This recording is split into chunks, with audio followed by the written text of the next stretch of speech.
to VJs. சரி sir கொஞ்சம் மீறி இல்ல சத்தியமா அப்படி நினைக்கவே மாட்டானுங்க. கிசால இருக்கன்னு நினைப்பாங்க. நீ ஆல்ரெடி உன் உடம்பு உன் மூஞ்சி இப்ப நாங்க எங்க இருக்கோம் அப்படின்னு பாத்தீங்கன்னா,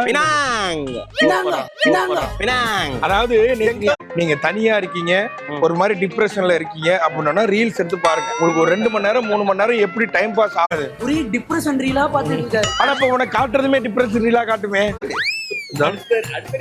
சும்மா சும்மா தள்ளுறேன். பொம்பளைங்க உட்காந்து அரகுற ட்ரெஸ் போட்டுருக்குதா, இதெல்லாம் என்ன ஓயோ அப்படி கிடையாது. அது கொஞ்சம் ட்ரெஸ் போட்ட லேடிஸ் வருது. அடுத்தது போனா நீ திறந்து பாத்தீங்கன்னா பொறுக்கி காணையா இங்க உள்ள பீச்சஸ் எல்லாம் செம்ம கிளீனா. காரசாரம் வந்திருக்கோம். பினாங்கில இருக்க காரசாரம். எனக்கு எதுவும் வேணாம். நாங்க சாப்பிட்றது மிச்சம் தான் சாப்பிட்டுமா கொண்டுருங்க. சுய புத்தி எல்லாம் கிடையாது. இல்ல உனக்குன்னு ஒரு சொந்த டேஸ்ட். தாத்தாக்கு பிடிக்கும், எல்லாத்தையும் தாத்தா பிடிக்கும். தாத்தாக்கு ஒரு பாட்டிலையும் வச்சு